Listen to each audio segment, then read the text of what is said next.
కూడా చింతమనేని ప్రభాకర్ విషయంలో 60 కేసులు పెట్టి చింతమనేని ప్రభాకర్ ఒక కేసులో జైల్లో ఉంటే ఇంకో కేసులో పీటీ వారెంట్ తీసుకొని అలాగ బయటికి రాకుండా అతన్ని చూసుకున్నారు. జగన్ ప్రభుత్వం కూడా ఇలాగే వేధించింది. ఇప్పుడు వీళ్ళ వంతు వచ్చింది, వీళ్ళు అదే చేస్తున్నారు. పోసాని కృష్ణమురళి మీద దాదాపు 20కి పైన కేసులు ఉన్నట్టుగా నిన్న చెప్తున్నారు. సో రీసెంట్గా కూడా కొన్ని కేసులు పెట్టారు. మామూలుగా ఆయన అరెస్ట్ చేసిందేమో సంబేవారిపల్లి అన్నమయ్య జిల్లా, అక్కడ మణి అని జనసేన కార్యకర్త పెట్టిన కేసులో అరెస్ట్ చేశారు. అది ఇప్పుడు రిమాండ్లో ఉన్నాడు ఆయన. రిమాండ్లో ఉన్న టైంలోనే ఆల్రెడీ పల్నాడు జిల్లా నరసరావుపేట పోలీసులు పీటీ వారెంట్ ఇచ్చారు, దానికి జ్యుడిషియల్ కస్టడీ ఇచ్చారు, రిమాండ్ ఇచ్చారు కోర్టు.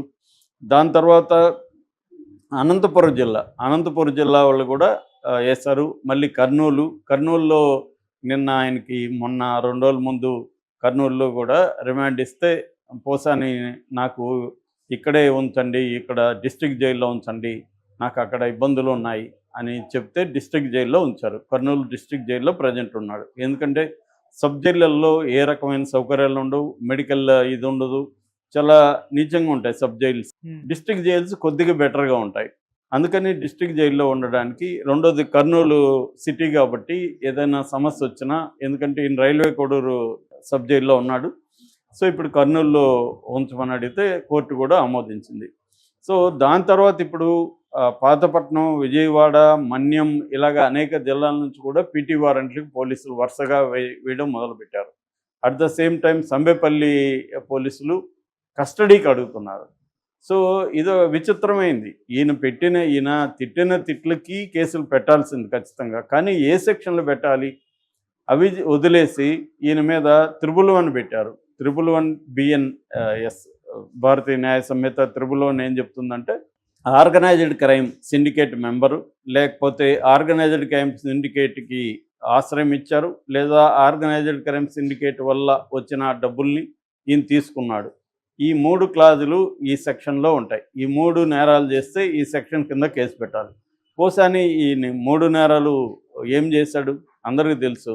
అట్లాగే కంప్లైంట్లో కూడా ఏం లేవు, అతను మనీ ఇచ్చిన కంప్లైంట్లో కూడా. ఇదే నిన్న హైకోర్టు వేరే కేసులో హైకోర్టు గట్టిగానే ప్రశ్నించింది పోలీసుల్ని. మీరెందుకు కంప్లైంట్లో లేని సెక్షన్లో పెడుతున్నారు?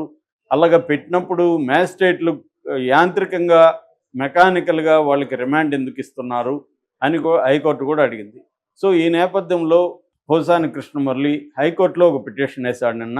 అది ఈరోజు విచారణకు వస్తుంది. ఆ పిటిషన్ ఏంటంటే, నా మీద తప్పుడు సెక్షన్లు పెడుతున్నారు అని చెప్పి ఆయన వేశాడు. ఈ సెక్షన్లు తప్పుడు కాబట్టి మిగతా సెక్షన్లు 7 ఏళ్ల కంటే తక్కువే జైలు ఉంటుంది కాబట్టి అరెస్టు చెల్లదని చెప్పండి, నన్ను అరెస్ట్ చేయొద్దని చెప్పండి, మిగతా పీటీ వారెంట్లు వచ్చినా కూడా మేజిస్ట్రేట్లు వాళ్ళు రిమాండ్కి ఇవ్వద్దని చెప్పండి, నేను విచారణకి హాజరవుతాను. నాకు పార్టీ 1A నోటీసులు అంటే CRPC పార్టీ 1 ఇప్పుడు 35(3) BNSS భారతీయ నాగరిక సురక్షా సంహిత.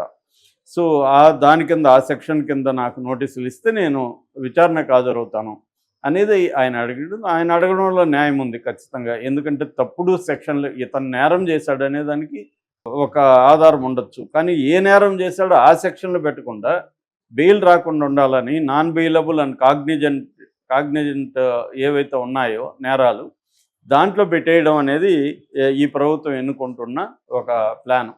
సో ఇది అన్ని ప్రభుత్వాలు చేస్తాయి. ఇప్పుడు ఈ ప్రభుత్వం పెద్ద ఎత్తున ఆర్గనైజ్డ్గా చేస్తుంది. దీన్ని ఎదుర్కోవడంలో జగన్ కూడా ఫెయిల్ అవుతున్నాడు. పోసానికి కానీ ఇటు వంశీకి కానీ వీళ్ళకి సరైన లీగల్ హెల్ప్ చేయడంలో జగన్ ఫెయిల్ అవుతున్నట్టు కనబడుతుంది. అది జగన్కి సంబంధించిన సింపథైజర్స్లో కూడా ఈ అసంతృప్తి అయితే పెద్ద ఎత్తున కనబడుతుంది. అంటే పోల్చి చూస్తారు కదా, చంద్రబాబుకేమో ఈ వ్యవస్థల మీద పట్టు, ముఖ్యంగా న్యాయ వ్యవస్థ మీద ఆయనకున్న పట్టు దేశంలోనే ఎవరికి ఉండదు. సో అతను అందుకని తమ వాళ్ళని అరెస్ట్ చేసినప్పుడు కూడా ఆగమేఘాల మీద సుప్రీంకోర్టు వరకు కదుపుగలడు, అతను విడిపించుకోగలడు. లేదు వరస్ట్ అంటే ప్రైవేట్ హాస్పిటల్లో పెట్టించుకోగలడు. కానీ జగన్ అవేవి చేయలేకపోతున్నాడు. 66 ఏళ్ళు పోసానికి, ఆల్రెడీ ఆయనకి హార్ట్ సర్జరీ అయింది, అయినా కూడా అతన్ని తిప్పుతున్నారు, గవర్నమెంట్ హాస్పిటల్కి తీసుకెళ్తున్నారు, ప్రైవేట్ హాస్పిటల్లో వైద్యం లేదు. సో పైగా అతను నాటకాలు ఆడుతున్నారు అని చెప్తున్నారు. ఇన్ని చేస్తున్న పోసానికి పేరుకి 20 మంది లాయర్లు అటెండ్ అయ్యారు కానీ వాళ్ళు ఎవరు కూడా ప్రామినెంట్ గట్టిగా కోర్టుని ఇన్ఫ్లుయెన్స్ చేయగలిగిన లాయర్లు కాదు. కోర్టులలో కూడా ఏమవుతుందంటే పెద్ద స్థాయి లాయర్లు ఉన్నప్పుడు అట్మాస్ఫియర్ మారిపోతుంది జనరల్గా. సో అందుకనే లేకపోతే సిద్ధార్థ లోతర్ లాంటి వాళ్ళు ₹1,00,00,000 ఎందుకు ఇస్తారు గంటకి? ఎందుకు ఇస్తారంటే వాళ్ళు ఉండడం వల్ల జడ్జెస్ కూడా కొద్దిగా జాగ్రత్తగా ఉంటారు పెద్ద లాయర్లు మాట్లాడినప్పుడు. ఈవెన్ మన ఉండవల్లి అరుణ్ కుమార్ కూడా అదే అన్నాడు కదా, వాళ్ళేమో ఇంగ్లాండ్లో చదువుకొని వస్తారు, వాళ్ళ ఇంగ్లీష్ వేరు, వాళ్ళ వ్యవహారం వేరు, అలాంటి వాళ్ళతో నేను ఎలా ఢీకొనగలను, రామోజీరావు వాళ్ళని దించుతానన్నాడు. రామోజీ అయినా చంద్రబాబు అయినా జగన్ అయినా తమ కేసులకు వచ్చేసరికి పెద్ద లాయర్లను దించుతారు. చంద్రబాబు ఏమో తన మనుషుల్ని కాపాడుకోవడానికి కూడా పెద్ద లాయర్లనే దించుతాడు. కానీ జగన్ విషయానికి వస్తే మళ్ళీ ఆ పొన్నవాళ్ళు ఆయన చూస్తే ఈయన అడ్వకేట్ అని అనిపిస్తుంది మనకి, అలాగా మాట్లాడుతుంటాడు ఆయన. మరి ఆయన కోర్టులో ఏమో గట్టిగా ఆర్గ్యూ చేయగలడు. నిజానికి పోసానికి అసలు రిమాండే పెట్టకూడదు, ఎందుకంటే ఆ సెక్షన్ తప్పు. పైగా మరుసటి రోజు డేట్ వేసి వాళ్ళు అరెస్ట్ చేశారు. మంచి పాయింట్లు ఉన్నాయి. ఇక్కడ ఇప్పుడు అల్లు అర్జున్ విషయంలో ఇక్కడ మనం చూసాం కదా, ఎలా వాదించాడు నిరంజన్ రెడ్డి. అలాగా గట్టిగా చెప్పగలిగే ఒక స్టేచర్ ఉన్న అడ్వకేట్లు కానీ ఉంటే పోసానికి రిమాండే వచ్చేది కాదనేది ఎక్కువగా లీగల్ నిపుణులు చెప్తున్నమాట. కానీ అవి లేకపోవడం వల్ల జడ్జి గారు 111 సెక్షన్ పెట్టడం తప్పని ఒప్పుకున్నప్పటికీ కోర్టులో మ్యాజిస్ట్రేటు మళ్ళీ రిమాండ్కి పెట్టేశారు. ఎందుకంటే రిమాండ్కి పెట్టకూడదు